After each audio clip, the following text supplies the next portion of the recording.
Jail भरो तहरीक क्या होती है, क्यों होती है और तहरीक इंसाफ की ये तहरीक बुरी तरह से नाकाम क्यों होगी, ये बात मैंने आज आपको इस व्लॉग के अंदर बतानी है। जेल भरो तहरीक असल में होती है कि आप पूरे पाकिस्तान की जेलों को भर दें तो ये जेल भरो तहरीक होगी। क्यों भर दें ये ज़रूरी है। तहरीक इंसाफ ये समझती है या फिर अमूमी तौर के ऊपर भी जब जेल भरो तहरीक होती है तो वो तभी होती है कि जब आप एक पीसफुल प्रोटेस्ट रिकॉर्ड करवाना चाह रहे होते हैं किसी भी इंसाफ के निज़ाम की फाली के लिए। इंसाफ का निज़ाम जब गैर फ़ाल होता है उसके ख़िलाफ़ आप ये तहरीक चलाते हैं।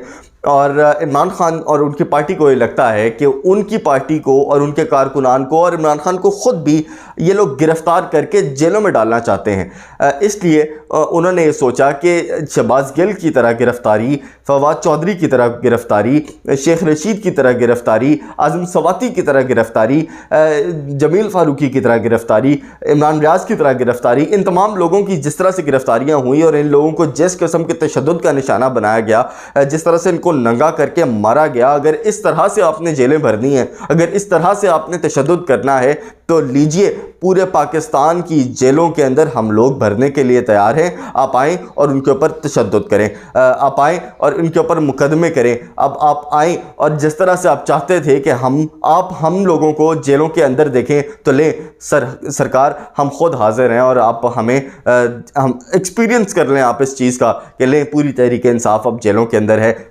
इससे होता क्या है, इससे फ़र्क क्यों पड़ता है और इसको तहरीक के लिए क्यों इस्तेमाल किया जाता है? क्योंकि जब पूरी की पूरी जेलें जब पाकिस्तान की भर जाएंगी तो धचका लगेगा 3 इदारों को। नंबर 1 हुकूमती ऐवानों को, नंबर 2 इंसाफ के ऐवानों को और नंबर 3 ब्यूरोक्रेसी और इस्टेब्लिशमेंट के ऐवानों को।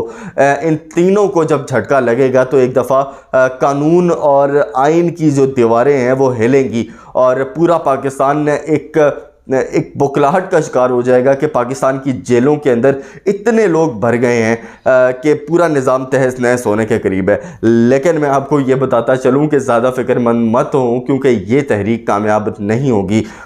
क्यों नाकाम होगी ये, इसके ऊपर मैं आता हूँ। लेकिन पहले इमरान खान की ज़रा तारीख़ देखते हैं, उन्होंने जो तहरीकें चलाई उसकी तारीख़ क्या है। नंबर 1, इमरान खान ने सबसे पहले एक लॉन्ग मार्च की 2014 के अंदर जो धांधली के ख़िलाफ़ थी, उसके अंदर इमरान खान को किस किस का सहारा लेना पड़ा। नंबर 1, उनको ताहिरुल कादरी का सहारा लेना पड़ा। उसको जिस तरह से उन्होंने इस्तेमाल किया, क्योंकि इमरान खान की अपनी उस वक्त स्ट्रेंथ इतनी नहीं थी, पार्टी नई ज़रा उभरी हुई थी, पार्टी को वोट मिले हुए थे लेकिन इतने वोट नहीं मिले थे कि वो एक बड़ा इज्तिमा लेकर इस्लामाबाद की तरफ आएँ, तो उनको ताहिरुल कादरी को इस्तेमाल करके उनके साथ जाना पड़ा। नंबर 2, उनको ये नहीं पता था जब वो वहाँ पहुँच गए, क्योंकि उनके बैक ऑफ द माइंड ये बात नहीं थी कि इतना लंबा चल जाएगा। उनको ये नहीं पता था कि मुझे इससे पुल आउट कैसे करना है। अगर वो चीज़ कामयाब नहीं हो रही, अगर हम मोटिव अचीव नहीं कर पा रहे तो हमने उस तहरीक से बाहर कैसे निकलना है। और अनफॉर्चुनेटली उनको APS जैसे एक वाक़े का इंतज़ार करना पड़ा कि वो उससे बैकआउट करें। मैं ये बिल्कुल नहीं कह रहा कि ये कोई प्लान्ड मूवमेंट थी खान साहब की जानिब से, बल्कि मैं तो ये समझता हूँ कि वो थोड़ी देर और रेजिस्ट कर जाते और थोड़ा सा और अगर उस चीज़ को खींच जाते तो शायद इस्टेब्लिशमेंट के इदारे उनसे और कोई बात करते और मामला दूसरी तरफ को चलना शुरू होते। लेकिन ये तमाम चीज़ें वहाँ पर हुई। उसके अंदर एक और चीज़ हुई, एक और तहरीक उन्होंने उसके अंदर चलाई, वो ये कि उन्होंने सिविल डिसओबीडियंस का ऐलान किया। उन्होंने कहा कि आप बिल ना दें, आप टैक्स ना दें और सिविल नाफरमानी की तहरीक चला दें, जिसके अंदर उन्होंने एक बिल भी जलाया था और बाद में पता चला कि वो बिल उनके अपने घर का नहीं था, वो किसी और शख्स का था जो कंटेनर के ऊपर खड़ा था। वो उसने अपना बिल दिया और खान साहब ने उसको जलाया। खान साहब ने अपना बिल भी नहीं जलाया। खैर, हुकूमत को उससे कोई फ़र्क नहीं पड़ा उस तहरीक से, क्योंकि अवाम इमरान खान के साथ उस तहरीक के अंदर भी नहीं खड़ी हुई। मैं क्यों आज ये लाइटें जो जल रही हैं मेरे घर, मैं इसका टैक्स ना अदा करके, मैं ये बिजली का बिल ना अदा करके मैं क्यों चाहूँगा कि मेरे घर की बिजली बंद हो जाए। ये कॉम्प्रोमाइज़ होती हैं, ये कुर्बानियाँ होती हैं जो कि इमरान खान साहब एक्सपेक्ट कर रहे थे कि पूरी कौम उनके साथ देगी, लेकिन वो कुर्बानी किसी ने उनके साथ नहीं दी। अगला आए तो 25 मई को जिस तरह से अवाम ने रिएक्ट किया इमरान खान की कॉल के ऊपर, वो इंतहाई अफसोसनाक था। बिकॉज रात को जिस किस्म की उनके ऊपर शेलिंग की गई, जिस तरह से उनके घरों के दरवाजे तोड़े गए, जिस किस्म का तशद्दुद किया गया, जिस तरह लोगों को जेलों में डाला गया, इमरान खान को ये लगा कि शायद इस रिजेंटमेंट का एक नतीजा ये निकले कि अवाम बड़ी तादाद के अंदर इस्लामाबाद पहुँचे। लेकिन मैं ऑन ग्राउंड रिपोर्ट कर रहा था, मेरा नहीं ख्याल कि पूरे लाहौर से 4 से 5 हज़ार से ज़्यादा अफराद इस तहरीक में शामिल हुए होंगे इस लॉन्ग मार्च के अंदर। और उसका नतीजा ये हुआ कि इस्लामाबाद के अंदर इतने कम लोग मौजूद थे 25 मई के दिन, 26 मई के दिन कि इमरान खान को वापस जाना पड़ा। उन्होंने बहाना तो कोई और बनाया, लेकिन असल वजह यही थी। और अगली और आखिरी जो लेटेस्ट उनकी तहरीक है वो ये जेल भरो तहरीक है। अब ये क्यों नाकाम होगी, अब ये सुनिए। तहरीक इंसाफ के कारकुनान मेनली मिडिल क्लास लोग हैं या गरीब लोग हैं, और वो गरीब लोग हैं जिनका ताल्लुक फैमिलीज से है, जो फैमिली मैन हैं, जो फैमिली ओरिएंटेड लोग हैं, जॉब ओरिएंटेड लोग हैं। ये अफोर्ड नहीं कर सकते जेलों को, अपने ऊपर जेल का दाग लगवाना। ये नहीं अफोर्ड कर सकते कि उनकी अगर ये लोग कहीं मूव करना चाहें तो इनके ऊपर ये बात लिखी गई हो कि जेल के अंदर ये इंसान रह के आया हुआ है, क्योंकि ये फैमिली और इज़्ज़तदार घरानों के लोग हैं। ये वो लोग नहीं हैं जो कि लौंडे लपाड़े हैं और आकर जो है वो किसी भी तहरीक का हिस्सा बन जाएंगे और अपने कायद के पीछे अंधाधुंध चलने लग जाएंगे।